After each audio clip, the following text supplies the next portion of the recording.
What is going on, everybody? We are back with another video leading into Darkmoon Faire, and this time it's going to be a little different. I wanted to kind of talk about my reflection on the Scholomance Acmademy Meta. What does that mean? Well, it kind of means I want to look at the meta in a reflective way, talk about things I liked and disliked about it, talked about things I've learned about my own playstyle, and how my mindset and relationship with Hearthstone has grown over the past 3 or 4 months. I started this channel in July with the idea that this channel would be kind of a reach for more casual players to, like myself, to kind of see how to grow and develop healthy relationships with this game and maybe even become a little more competitive. And I think that so far I have done pretty well at doing that. There's content I want to make that I'm still trying to figure out the ins and outs of, but so far I'm pretty happy with everything that's happened so far with this channel. Before we actually get into this short video essay, which is really just going to be me talking at this webcam, I just want to thank you guys for the support so much and remind you to like and subscribe to the channel, because the support means a lot and it really helps the channel grow. So thank you so much. So let's get into this video. What was the Scholomance meta? The Scholomance meta was pretty interesting. It started super open, and I think it developed pretty healthfully. When the set dropped, there were some play patterns that I think players were not exactly happy with, specifically Kel'Thas and Druid. I'm glad that they changed that card so it was a little less oppressive. I don't see it pop up as much, which is great. That card is nuts. 7 mana, 4/7. Your spell casts 3 spells. The third one costs 1. It's just nuts. And Druid can really feed into that. And Elucia being a 2 mana card to disrupt any kind of deck it ran across was probably a little too powerful. So those cards being changed. After that, I feel like the meta was just super open. I mean, every class had some sort of representation at that time. There's Aggro Demon Hunter. Soul Demon Hunter was becoming an archetype. Druid had both Guardian Druid and Malygos Druid. Hunter was Face Hunter, and eventually we would see the rise of Highlander Face Hunter. Mage had Cyclone, the small spell mage, and some kind of Highlander mage. Not really. Paladin had Pure Paladin at the time, but then we discovered Lee Broom Paladin, which the end of the expansion I'm kind of burnt out on, to be honest, but I'm hoping that next expansion shakes things up a bit. Priest had Highlander Priest, which fell off, but Priest really made a really solid control deck. Whether you like or dislike that playstyle, that deck is control through and through. It runs the players to fatigue, it runs you out of resource and generates an insane amount of value. Rogue's next? Rogue started out being super aggressive with the stealth aggro robe and kind of the weapon build, but eventually Zacho from Vicious Syndicate put forth Miracle Secret Rogue, which I love to play, and then Galcron Rogue kind of came back after the most recent set of nerfs. Shaman, because Druid was so good, Totem Shaman kind of countered that after Druid fell off. Totem Shaman inevitably fell off because the deck is pretty low tier, not a lot of comeback mechanics, but recently, like Control Priest, they have an attrition deck, Control Shaman, which is not fun to play against, and I will be completely honest with that, but it exists. Quest Shaman kind of existed as a burn deck for a weekend, but that's about it. Warlock had Zoo with Pain Zoo with Dark Glare, but after Dark Glare succumbed to the Sins of Wild, that fell out of favor in Standard. Warlock is kind of in this limbo place right now, sadly. It's my favorite class, and I'm sad to see that happen. And Warrior started out with just Bomb Warrior, but then that class has been blown wide open. There's Enrage Warrior, Control Warrior, and Big Warrior, all of which are contenders within the meta. So the meta started super expansive and admittedly shrunk with the nerfs. And I think that kind of burnt me out, because as the meta shrunk, I really did not like seeing the same decks. I didn't love playing against Cyclone Mage. There's Paladins everywhere right now, which are just feel like there's no agency within my control, and it's just not fun to play with against. Soul Demon Hunter, I think, is actually a really good archetype, and I think it's a pretty fair and balanced archetype. So I'm hoping that the next expansion kind of keeps Soul Demon Hunter where it is, where it's pretty fair. I understand why people don't like it. It's being hit in the face for 9, 10, 15 where you have no agency isn't always fun, but I think there's enough pull between its big swing turns and what you can do to interact with it that make it fair, a little more fair and balanced than pure Paladin or Libram Paladin, which just continue to make big, juicy men. And that kind of gets me into what I've learned about my own playstyle. I will admit that up until Ashes of Outland, I think if you go look at my wins, it kind of speaks for itself. My playstyle was Warlock. I love the Warlock class, and I've had to come to terms with it that class is not in a good spot right now. And I did that during Ashes of Outland. Basically, I was like, okay, Warlock's not a good class. We have to figure out what else we like to play. I also have a ton of wins with Rogue, which I really like a more tempo style of Rogue, but I've been really enjoying the Miracle, the Seagram Miracle version that Zacho made. And the reason I bring up this playstyle is I was hanging out in Ron Mexico's Twitch stream one day. He's a great streamer. You should definitely go check him out. He's super wholesome. His chat is so inviting. So if you have time, go give him a follow and check out one of his streams. But before the stream on Twitter, he said, hey, what decks should we play today? Because he just got his 1,000 wins with Demon Hunter. And I was like, oh, try and Rage Warrior, because I enjoy that deck. And at the end of it, he said, you know, I know Enrage Warrior's good, but I don't like the style of deck. And that's fine. People have different play styles. But that got me thinking, what do I like to play in Hearthstone? And I think I've come to the conclusion that I like to play decks where it feels like your cards matter. Like in Rage Warrior. You can't just throw down Risky Skipper Armorsmith because you want to, right? Like, you have to have a reason. Why are you using those cards? Why are we using our Battle Rages or our Bloodsworn Mercenaries? When are we dropping Korokron Elite and Grom? Like, those cards, that's all important to think about, and I feel like me putting those cards in the deck and using them at the right time matters, and I feel like if you do that well, you win.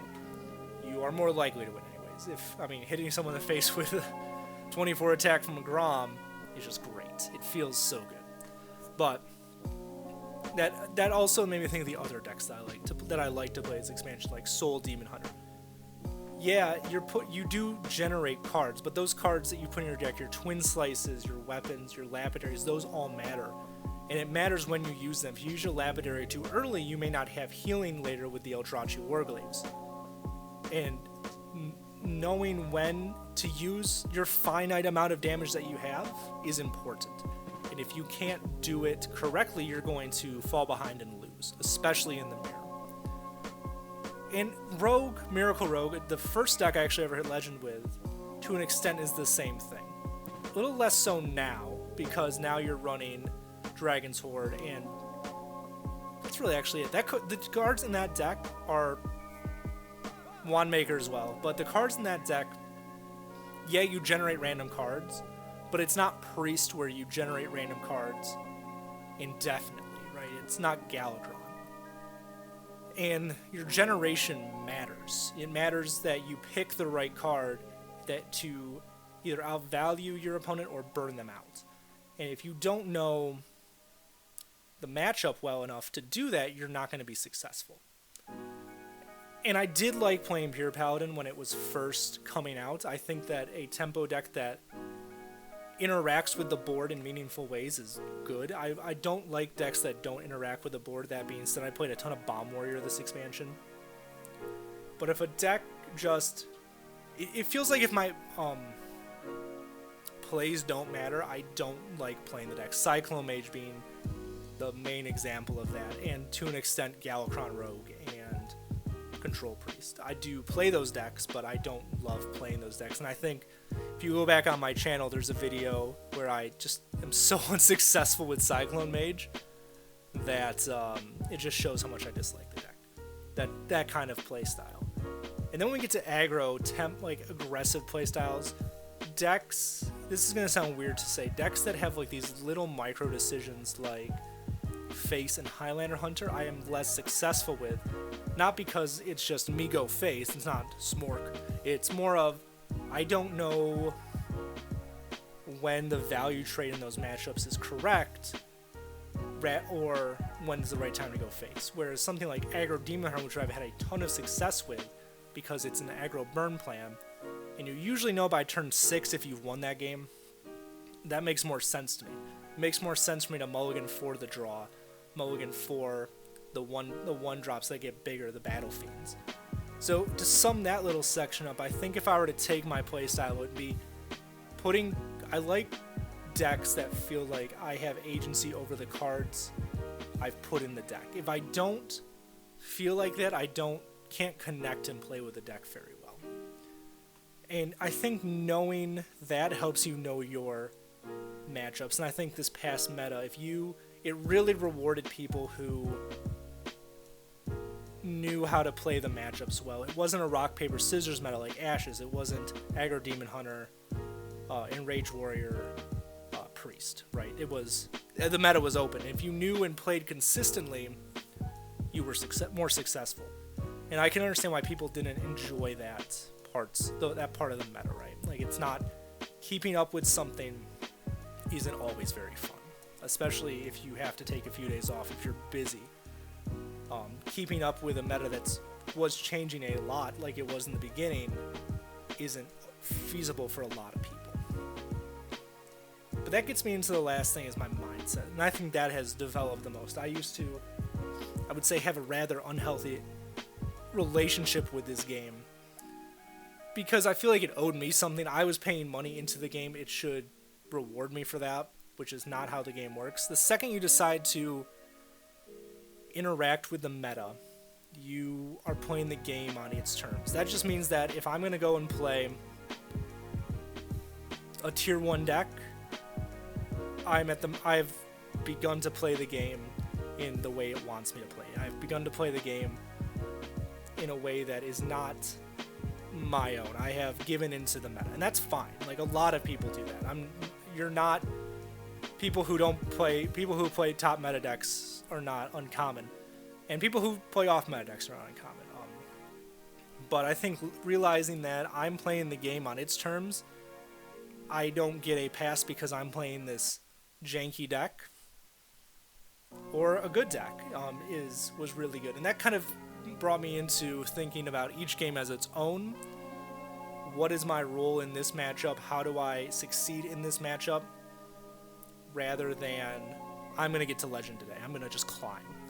Because focusing on the game rather than the goal is significantly more helpful and beneficial to you as a player than just focusing on getting to Legend or Diamond 5 or Gold 10, wherever you're trying to get to. So that's kind of what I've learned, is play the game. If you're playing the game on its terms, play the game well, and make peace with the fact that there are matchups and games you're not going to like to play. Make peace with the fact that there's RNG, there's Rogue, Mage, and Priest. Make peace with the fact that you're going to get hit in the face for a big amount of damage in turns. Soul Demon Hunter, any Paladin, and sometimes drawing 3 or 4 bombs in a row, which my opponents don't do, but I do a lot of. And realize that there's probably going to be aggro that sometimes just burns you out. Aggro Demon Hunter and Hunter. And I think making peace of that and then playing the game as the best of your abilities game to game, and accepting the fact that you're playing a game in a competitive arena has made me better, and it's going to make you a better player. So I guess to wrap this all up, I think Scholomance was a great learning experience for myself as a Hearthstone player, and I'm excited to see how the Darkmoon Faire meta pans out.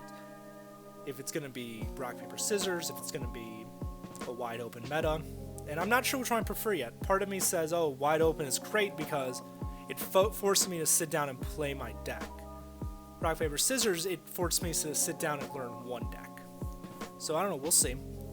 And I think that if you take anything away from this, it is the mindset thing. You should find the way that makes you make peace with this game the best. And this isn't a new thing. If you want similar ideas, go listen to Wicked Good's Off Curve podcast or Coin Conceit podcast. Those are great resources for casual players looking to increase their Hearthstone intelligence. But with that, guys, it's been about a little over 15 minutes. I'm going to call this one. Tomorrow I'll be back with pack openings, so I got some juicy cards. But until then, guys, be good to each other, take it easy. I'll see you in the next one.